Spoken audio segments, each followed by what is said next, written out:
हर साल बजट से ठीक पहले सरकार एक इकोनॉमिक सर्वे पेश करती है। इस डॉक्यूमेंट का काम होता है संसद, सरकार और आम लोगों को देश की अर्थव्यवस्था का एक डिटेल्ड और ऑनेस्ट रिपोर्ट देना, जिससे सभी को बजट से पहले देश की आर्थिक स्थिति का सही और साफ अंदाजा हो जाए। उसके बाद हम इस बात का आकलन कर सकते हैं कि बजट में क्या हुआ, क्यों कदम उठाए गए, पॉलिसी और कौन सी पॉलिसी में फेरबदल की गई।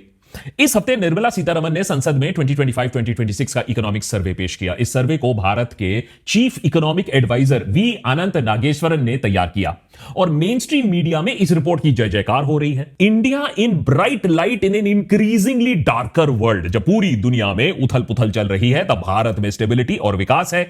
इसीलिए देश की मिड टर्म ग्रोथ आउटलुक को भी 6.5% से बढ़ाकर 7% कर दिया गया। अच्छी बात है, एडिटर भी बहुत खुश है, तगड़ा हाइक मिलेगा। लेकिन उसी समय जिन्होंने इस इकोनॉमिक सर्वे को गौर से पढ़ा है, उन्हें साफ साफ दिख रहा है कि कैसे खतरे की घंटी बजा रहा है यह सर्वे। शायद पहली बार, दबे सुरों में ही, लेकिन पहली बार मोदी सरकार ने माना है कि 2026 में एक आर्थिक तूफान आ रहा है। देशभक्त पर हमने इन मुद्दों पर महीनों से बातचीत की है, लेकिन अब सरकार जाकर चिंता दिखा रही है इस विषय पर। नेट एफडीआई इनफ्लो पिछले एक साल में 96% गिरी है। $450 मिलियन का नेट एफडीआई हमारे देश के लिए चिल्लड़ है। रुपया एशिया का वर्स्ट परफॉर्मिंग करेंसी रहा है 2025 में। $1 जो खुद ही कमजोर हो रहा है, उस कमजोर होते हुए डॉलर पर हम अपना रुपया और कमजोर होता देख रहे हैं। सर्वे का कहना है कि 2025-2026 में हमारा गुड्स ट्रेड डेफिसिट $300 बिलियन के आसपास होगा। यानी हम भर भर कर सामान खरीद तो रहे हैं पूरी दुनिया से, लेकिन एक्सपोर्ट्स हमारे उतने बढ़ नहीं रहे हैं। सरकार का जीएसटी 2.0 रिफॉर्म भी देश में कंजम्पशन और सरकार की रेवेन्यू बूस्ट करने में फेल रहा, जबकि इसे ढोल नगाड़े के साथ फेस्टिव सीजन में लॉन्च किया गया था। इंप्लॉयमेंट, इंडस्ट्रियल एक्टिविटी, रेवेन्यू, सब डिपार्टमेंट में इकोनॉमिक सर्वे चेतावनी की घंटी बजा रहा है। तो अगर 2026 में देश की अर्थव्यवस्था और डगमगाती है, तो उसके लिए जिम्मेदार कौन होगा? प्राइवेट सेक्टर, फॉरेन इन्वेस्टर, राज्य सरकारें, आरटीआई एक्टिविस्ट या फिर डोनाल्ड ट्रंप?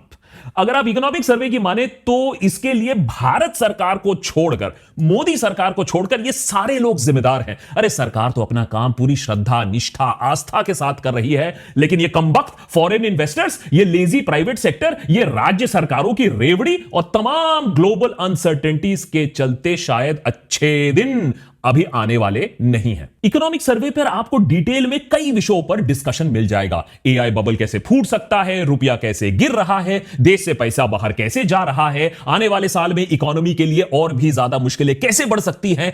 इन सब फैक्टर्स पर डिटेल्ड डिस्कशन मिल जाएगा। लेकिन इस सरकारी डॉक्यूमेंट में आपको जो नहीं मिलेगा वो है सरकार की अपनी पॉलिसीज का असेसमेंट। बीते सालों में लाए गए ये सो कॉल्ड रिफॉर्म्स और मास्टर स्ट्रोक्स का आखिर हुआ क्या वो सक्सेसफुल रहे? अगर नहीं रहे तो क्या कमियां थी, उन्हें ठीक कैसे किया जाए? इन सब पर आपको कुछ नहीं मिलेगा। हां, मनरेगा की कमियां क्या हैं, यह अच्छी तरीके से डिटेल किया गया है। देशभक्त के आज के एपिसोड में इसीलिए किस हाल में है हमारी देश की इकोनॉमी, इसको समझना बहुत जरूरी है। बजट स्पीच से पहले और बजट स्पीच के बाद भी कि आखिर जो रेमीडियल मेजर्स हैं क्या लिए गए। आने वाले फाइनेंशियल ईयर में हमारे देश को और इसी के साथ साथ आपको और मेरे जैसे लोगों को कौन सी चुनौतियों का सामना करना पड़ेगा और किस तरीके से यह रिपोर्ट हमें यह बताती है। और फाइनली सरकार को कुछ कड़वे सच को देखना अब क्यों पड़ रहा है, अब नजरअंदाज क्यों नहीं हो पा रहा है, लेकिन उसके बाद भी सरकार विक्टिम कार्ड क्यों खेल रही है। और एक बात तो जरूर आपको और मुझे समझना चाहिए कि जिम्मेदारी आखिर कौन लेगा। हमारी इकोनॉमी के अच्छे या बुरे परफॉर्मेंस के लिए जिम्मेदार कौन है, यह सब आज के बजट स्पेशल के पार्ट 1 एपिसोड में। सबसे पहले इकोनॉमिक सर्वे के की टेकअवेज हम देखते हैं, उन बातों को जान लेते हैं जो सरकार हमें बताना चाहती है दबे सुरों में। इसमें टॉप में आता है जीडीपी ग्रोथ रेट। 2025-2026 का प्रोजेक्टेड जीडीपी ग्रोथ रेट है 7.4%, जो कि बहुत अच्छा रेट है, लेकिन दुनिया भर में इसे ज्यादा कोई मानता क्यों नहीं है। इस नंबर में जो झोल है, जो स्कैम छुपा हुआ है, उसके बारे में हमने एक डिटेल्ड वीडियो बनाकर रखा है। अगर आपने उसे मिस किया है तो जरूर देख लीजिएगा। इकोनॉमिक सर्वे कहता है कि अगले साल यानी फाइनेंशियल ईयर 27 में थोड़ा स्लो डाउन हमें दिखने को मिल सकता है। इसीलिए जीडीपी ग्रोथ प्रोजेक्शन 6.8 से 7.2 के बीच में रखा गया है। यह स्लो डाउन क्यों आने वाला है, इस पर हम थोड़ी देर में आते हैं। आंकड़ों के हिसाब से भारत के एक्सपोर्ट्स इस साल रिकॉर्ड लेवल पर पहुंच गए हैं। कुल मिलाकर 825 बिलियन डॉलर्स के एक्सपोर्ट्स, जो कि पिछले साल के मुकाबले 6.1% ज्यादा है। लेकिन यह बढ़त प्राइमरीली सर्विसेज के एक्सपोर्ट से आई है, ना कि मर्चेंडाइज एक्सपोर्ट से, जो कि अभी टैरिफ की मार झेल रहा है। इन्फ्लेशन की अगर हम बात करें तो इकोनॉमिक सर्वे में कहा गया है कि हमारे देश में महंगाई आज हिस्टोरिक लो लेवल्स पर है। इस साल इन्फ्लेशन सिर्फ 1.7% रही है, जो कि आरबीआई के टारगेट से थोड़ा नीचे ही है। हमने आपको पिछले एपिसोड में यह भी डिटेल में बताया था कि यह इतना कम इन्फ्लेशन सुनने में तो अच्छा लगता है, लेकिन आगे जाकर इसमें कैसे चैलेंजेस आती हैं यह भी समझाया है। नंबर्स के अलावा सरकार एक बार फिर से स्वदेशी पर फोकस करने की बात कर रही है। इकोनॉमिक सर्वे 2025-2026 के मुताबिक ग्लोबल ट्रेडिंग एनवायरनमेंट आज export control, technology denial regime और कार्बन बॉर्डर मैकेनिज्म से भरा हुआ है, जो कि ग्लोबलाइजेशन के आइडिया के टेक्निकली विपरीत है। ऐसे माहौल में अब सरकार का मानना है कि स्वदेशी ही एक रिलायबल ऑप्शन है। लेकिन स्वदेशी, वोकल फॉर लोकल, आत्मनिर्भर भारत, ये जुमले हमने पहले भी सुनकर रखे हैं। इन सब के अलावा जो एक स्टैंड आउट चीज है इस सर्वे में, वो है आने वाले साल का प्रेडिक्शन। इस साल इकोनॉमिक सर्वे में आने वाले साल के लिए 3 पॉसिबल सिनारियोज लिस्ट आउट किए गए हैं। पहला, जिसके होने वाले चांसेस तो सिर्फ 10 से 20% ही हो सकता है, और वो ये है वर्स्ट केस सिनारियो, 2008 से भी बुरा एक ग्लोबल फाइनेंशियल क्रैश। सरकार का अंदेशा है कि अगर एआई को लेकर एंथुजियाज्म कम हो गया या एआई उतने अच्छे रिटर्न्स नहीं दे पाया जितना लोग उम्मीद करके बैठे हुए हैं, तो उससे 2008 से भी बुरा एक क्रैश हम देख सकते हैं। इसका सीधा इंपैक्ट इंडिया के आईटी सेक्टर और आईटी सेक्टर में काम करने वाले लोगों पर भी पड़ सकता है। हालांकि ऐसा होने की संभावना कम है, लेकिन सर्वे इस बात की चेतावनी देता है कि हमारी आईटी और जो सर्विसेज वर्कफोर्स हैं, वो बदलते दुनिया और बदलते टेक्नोलॉजी पर कितना ज्यादा निर्भर हैं और कितनी जल्दी चीजें बदल सकती हैं। अब बाकी 2 सिनेरियोज की बात कर लेते हैं। आप सोचे कि वहां हैप्पी न्यूज होगा। ये जो दूसरे सिनेरियोज हैं, उनके होने की आशंका 40 to 45% बताई गई है, लेकिन वहां भी कोई खास अच्छे दिन नहीं है। सर्वे के मुताबिक बेस्ट केस सिनेरियो में भी ग्लोबल इकोनॉमी की हालत बद से बदतर ही होने वाली है। टैरिफ की वजह से ग्लोबल ट्रेड में उथल पुथल बना रहेगा और कई अलायंसेस बनेंगी और बिगड़ती रहेंगी, जिसका इंपैक्ट दुनिया में हर किसी देश पर पड़ेगा, खासकर कि भारत। इन्हीं चैलेंजेस को मद्देनजर रखते हुए सरकार ने अगले साल की ग्रोथ प्रोजेक्शन थोड़ी कम कर दी है। चलो, सरकार ने कम से कम यह तो माना कि आने वाले दिनों में दिन कुछ अच्छे नहीं लग रहे हैं, तो इससे अपने देश की इकोनॉमी को कैसे बचाया जाए। सरकार का सलूशन है स्वदेशी। अपने देश का बना सामान खरीदो, अपने देश की इकोनॉमी को बूस्ट करो, बाकी दुनिया पर रिलायंस कम करो और अपनी इकोनॉमी को डी रिस्क करो। सुनने में तो काफी सिंपल है, लेकिन ये करेगा कौन? सरकार तो एक एक करके ट्रेड डील्स करके हमारे बाजारों को फॉरेन प्रोडक्ट्स के लिए खोल रही है। अभी अभी ईयू के साथ भी बड़ी चढ़ी एकदम ट्रेड डील बनाई गई है, जिससे इवन मिड रेंज गाड़ियां और अल्कोहल जैसी प्रोटेक्टेड सेक्टर्स को भी अब धीरे धीरे खोला जा रहा है। ईयू से इंपोर्ट डबल होने की बात है अगले कुछ सालों में। यूके के साथ भी पिछले साल हमने कुछ ऐसा ही एक डील साइन किया था। तो फिर यह स्वदेशी वाला नाटक क्यों किया जा रहा है?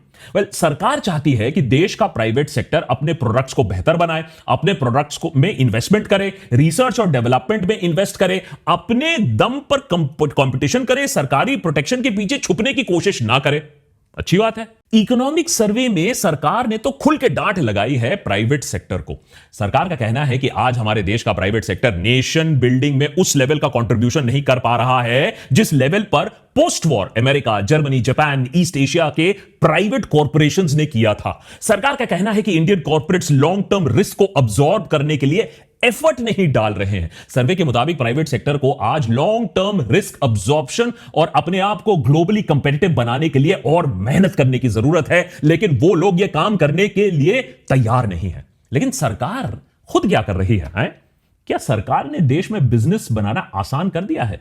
50 जगह कागज दिखाओ, 25 दफ्तर के चक्कर काटो, चक्की पीसिंग करो, 15 जगह रिश्वत खिलाओ, उसके बाद भी अगर कुछ उल्टा सीधा बोल दिया तो आईटी ईडी का रेड लग जाएगा। ऐसे सवाल अगर सरकार से पूछोगे तो ताई बोलेगी, सॉरी, इट्स अ कानून ऑफ दिस कंट्री।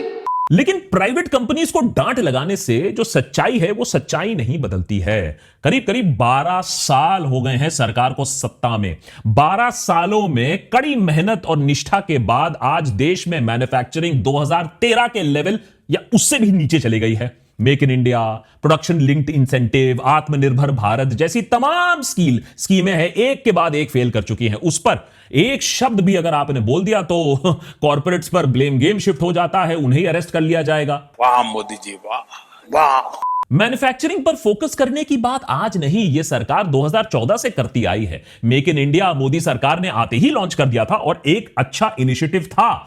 एक साल तो यह स्कीम अच्छे से भी चली थी, प्राइवेट इन्वेस्टमेंट भी आने लगा था, देश की जीडीपी में उसका असर भी दिखने लगा था। आंकड़े ये सारी चीजें बयां करते हैं। लेकिन उसके बाद जो सरकार ने अपने असली रंग दिखाने शुरू किए, पहले खुद ही नोटबंदी और जीएसटी करके एक बहुत बड़ा ब्लंडर किया, अपने पैर पर कुल्हाड़ी मारी, और जब क्रिटिसिज्म बढ़ा तो सरकार फिर अपने असली फॉर्म पर वापस आ गई, मैदान पर उतर गई। हिंदू, मुसलमान, एंटी नेशनल, अर्बन नक्सल, घुसपैठिया, जिहादी, खालिस्तानी, मटन, मुगल, मंगलसूत्र, ये सब करना शुरू कर दिया। आज भी बस यही चल रहा है। अगर सरकार से यह पूछोगे कि आरएनडी के नाम पर तुमने क्या किया, तो फिर यही है कि हमने नाच गाना किया, सड़कों पे लिंचिंग किया, और यही हमारी आरएनडी हो रही है इनटू हेट। और अब जब ये सारे किए कराए की जिम्मेदारी लेने की बात आ रही है तो दोष प्राइवेट सेक्टर के मत्थे फोड़ा जा रहा है। और बाय द वे, सिर्फ प्राइवेट सेक्टर ही नहीं, अभी और सुनिए, अभी बाकी है। इकोनॉमिक सर्वे में यह बात अंडरलाइन की गई है कि भारत सरकार ने अपना डेफिसिट कंट्रोल में रखा है,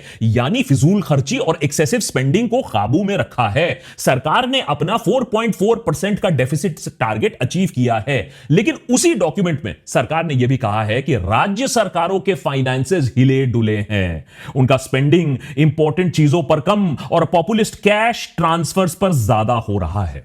अनकंडीशनल कैश ट्रांसफर या यूसीटी, यह तो एक वेलफेयर पॉलिसी का एक फॉर्मूला होता है, जहां गरीब लोगों को, खासकर की महिलाओं को, कैश के जरिए इनकम सपोर्ट दिया जाता है और इससे कुछ समय के लिए लोगों को लाभ भी मिलता है, उन्हें राहत मिलती है, 2 पैसे उनके हाथों में आता है। लेकिन ऐसे यूसीटी से, और वो भी ठीक इलेक्शन से पहले, राज्य सरकारों का इस तरीके से बांटना, वो राज्य सरकारों का हिसाब किताब तो कंप्लीटली तबाह कर देता है, डेमोक्रेसी का भी मजाक उड़ा देता है ऐसी रेवड़ियां। अब इकोनॉमिक सर्वे का कहना है कि स्टेट गवर्नमेंट के फाइनेंसेस बिगड़ने से उनका कॉस्ट ऑफ बोरोइंग बढ़ जाएगा। सर्वे के मुताबिक इस साल सिर्फ 11 ऐसे सरकार राज्य हैं, स्टेट्स हैं, जिनके सरकारों के पास रेवेन्यू सरप्लस है, बाकी सब कर्जे में।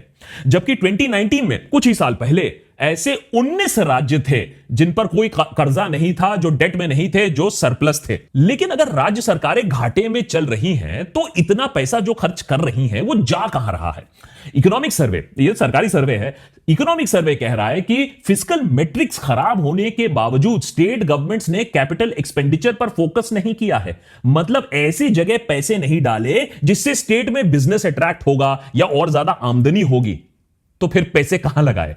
सर्वे ने खुद माना है कि इसके पीछे पॉपुलिस्ट कैश ट्रांसफर्स जैसे आपकी लाडली बहना, आजीविका दीदी टाइप स्कीम्स की वजह से यह हो रहा है, क्योंकि इससे वोट मिलता है। लेकिन यह स्टेट गवर्नमेंट्स के लिए जो उनकी बची खुची फिस्कल स्पेस है वो खत्म कर देता है, जिससे जरूरी इन्वेस्टमेंट्स पर खर्च करना मुश्किल नहीं, नामुमकिन हो जाता है। सर्वे ने यह भी कहा है कि इन स्कीम्स के साथ कोई सनसेट क्लॉज नहीं होता, मतलब ये पैसे तब तक बंटते रहेंगे जब तक इसे कोई डिलिबरेटली मैन्युअली रोकेगा नहीं। तो मतलब साल दर साल इसका बोझ बढ़ता रहेगा सरकार के ऊपर। तो लॉजिकली देखा जाए तो स्टेट गवर्नमेंट की यह गलती हुई ना, या नहीं? क्योंकि ज्यादातर स्टेट्स में जहां से ये स्कीम्स चल रही हैं, वहां सरकार किसकी है? और इलेक्शन से ठीक पहले हो रहे ये बड़े बड़े कैश ट्रांसफर्स कर कौन रहा है? वहां कौन सी सरकार इसके लिए रिस्पॉन्सिबल है, इस रेवड़ी की? बीजेपी सरकार। केंद्र सरकार अगर सच में कैश ट्रांसफर से परेशान है, इसे एज अ रिस्क देखती है, इसे ऑनेस्टली फिक्स करना चाहती है, तो पहला कदम वो उठा सकती है इसको लेकर। सारे बीजेपी रूल्ड स्टेट में ऐसे ट्रांसफर्स बंद कर दो। एक झटके में आप देखोगे राज्य सरकारों के बुक्स कैसे क्लीन हो जाएंगे, कैसे वो प्रॉफिट में आ जाएंगे। लेकिन क्या सेंट्रल गवर्नमेंट ऐसा करेगी? इस सज्जन को क्या तकलीफ है भाई? अब इसमें कोई डिबेट तो नहीं है कि आज दुनिया में एक फ्लक्स का सिचुएशन बना हुआ है, बहुत अनसर्टेनिटी है आज दुनिया भर में। लेकिन क्या यही एक वजह है कि लोगों का और पैसों का पलायन हो रहा है हमारे देश से? और हम विश्वगुरु अगर हैं तो हमारे ऊपर दुनिया का हाईएस्ट टैरिफ महीनों से क्यों लगा हुआ है? अगर एआई दुनिया बदल रहा है तो हम इस रेस में कहां हैं? हम पीछे क्यों रह गए? इस सब का इकोनॉमिक सर्वे बहुत सही जवाब देता है। हम विक्टिम ऑफ जियोपॉलिटिक्स है, हमारी कोई गलती नहीं है, ये दुनिया ही खराब है। तो बात फिर घूम फिर कर वहीं आ जाती है कि सरकार दुनिया में हर किसी पर बस ब्लेम गेम ही करने की कोशिश कर रही है ताकि उसे अपने फेलियर्स को एडमिट ना करना पड़े। विक्टिम कार्ड खेला जा रहा है अपने कमियों को छुपाने के लिए। इसीलिए कभी प्राइवेट सेक्टर से जवाब मांगा जा रहा है तो कभी राज्य सरकारों से। ये तो गनीमत है कि नेहरू से भी सवाल नहीं पूछा जा रहा है। हिपोक्रेसी की भी सीमा होती है। चलो भाई, पॉलिटिक्स है, मैं भी समझता हूं। राज्य सरकारों और प्राइवेट सेक्टर को ब्लेम करना तब भी मुझे समझ में आता है। मान लेते हैं कि भैया इन लोगों की गलती है, इन्हीं की वजह से इकोनॉमी की हालत आज टाइट हो रही है, मान लिया। हाँ, लेकिन राइट टू इंफॉर्मेशन का इस सबसे क्या लेना देना है? राइट टू इंफॉर्मेशन तो इंट्रोड्यूस किया गया था जिससे सरकार में ट्रांसपेरेंसी आए, हमें पता चले कि सरकार क्या कर रही है।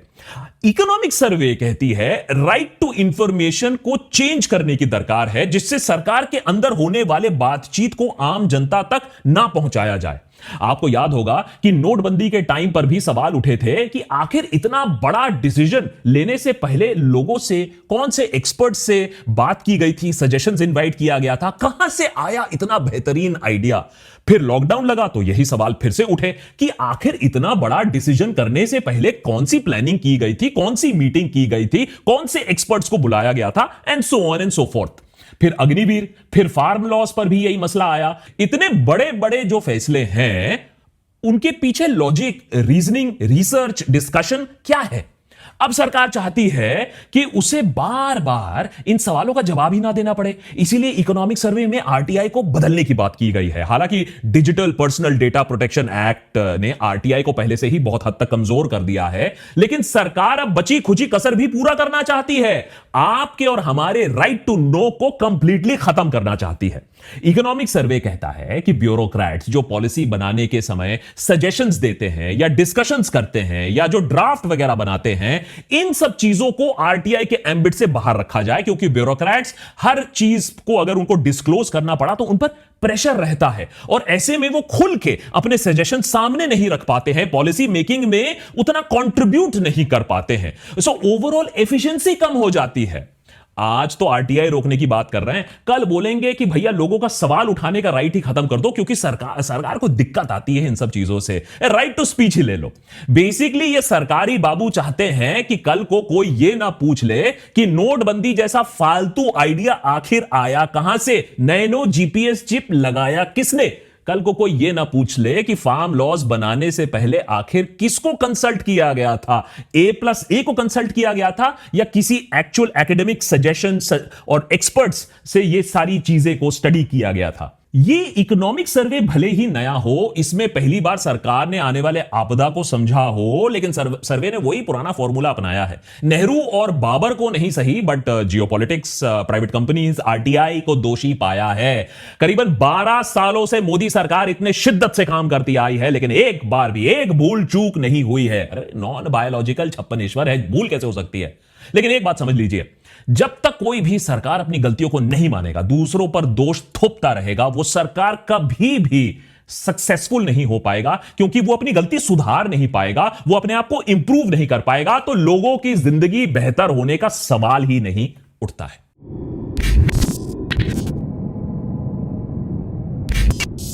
नेतागण देश में बंटवारे की राजनीति पूरा साल खेलते रहते हैं, लेकिन बजट एक समय होना चाहिए जब हमें कुछ कड़े सवाल उठाने चाहिए कि देश की अर्थव्यवस्था कहां जा रही है, हमारी और आपकी जेब अभी भी खस्ता क्यों है। और इसीलिए ये पार्ट 1 है जहां हमने इकोनॉमिक सर्वे की बात की है। अब बजट पर भी विश्लेषण करेंगे। आशा करता हूं कि ये सारे सवाल आप भी उठाएंगे। एपिसोड को जरूर लाइक कीजिएगा, शेयर कीजिएगा। अगर हमारा काम आपको पसंद आता है तो जरूर 2026 में एक रेजोल्यूशन ले लीजिए बाकी के 11 महीनों के लिए कि आप हमें सपोर्ट करेंगे वाया patreon.com/देशभक्त या फिर YouTube का ज्वाइन बटन दबाकर। Many thanks for watching. Budget special will come up very soon.